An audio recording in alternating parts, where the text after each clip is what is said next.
डोना green सिकोसर्की बताते हैं, Napoleon Hill ने लिखा था कि हर व्यक्ति के पास कल्पना शक्ति होती है, बस वह उसका सदुपयोग नहीं करता।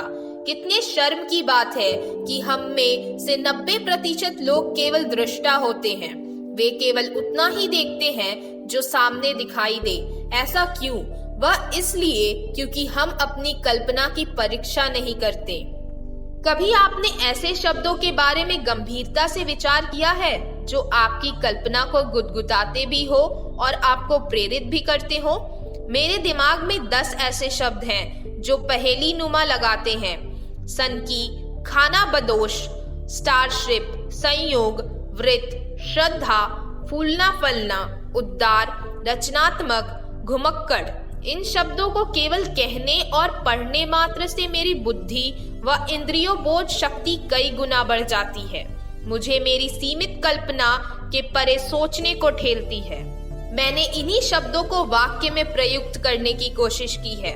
उस घुमक्कड़ खाना बदोश ने अपनी रचनात्मक संकल्पना के आधार पर ऐसी स्टारशिप की कल्पना की जो सन की जीवधारियों से भरे हो।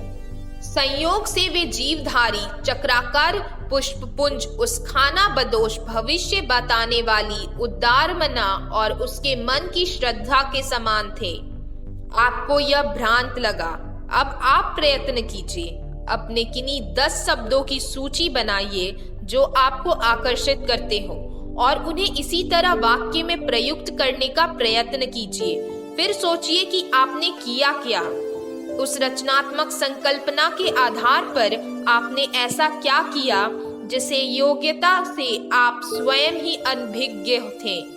हो सकता है कि व्याकरणिक दृष्टि से वह वाक्य ठीक ना हो, किंतु प्रयास ने कुछ तो रंग दिखाया होगा जो आप सामने लिखे शब्दों में देखेंगे। हो सकता है वह आपका उच्च आत्म हो, जैसा कि डॉक्टर नेपोलियन हिल अपने लेखों में बताते हैं।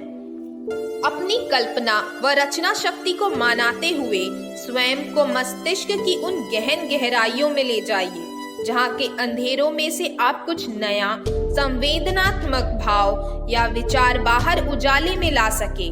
तरीकों से अपनी रचनात्मक व अन्य योग्यताओं का विकास करें। कई बार मुझे लगता है कि खाना बदोशों के जीवन की पार्श्व भूमि व जीवन शैली के बारे में जानूं। किसी खाना बदोश के जीवन की कहानी ही लिख डालूं।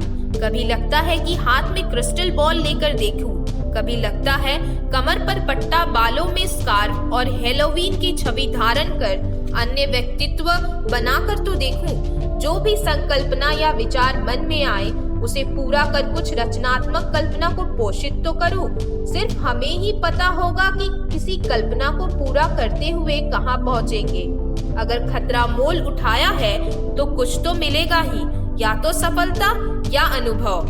जहाज लंगर पर सुरक्षित रहते हैं, लेकिन हम सभी जानते हैं कि जहाजों का उद्देश्य समुद्र की तूफानी लहरों का सामना करना है, ना कि निष्क्रिय से बंदरगाह पर खड़े रहना। निकल पड़िए अपने जीवन का जहाज लेकर नए देश, नया प्रदेश ढूंढने, अपनी अभिरुचि का देश देखने। बिना स्व आमंत्रित के ना जाने कौन सी बड़ी दुनिया को आप सचमुच खोज निकाले।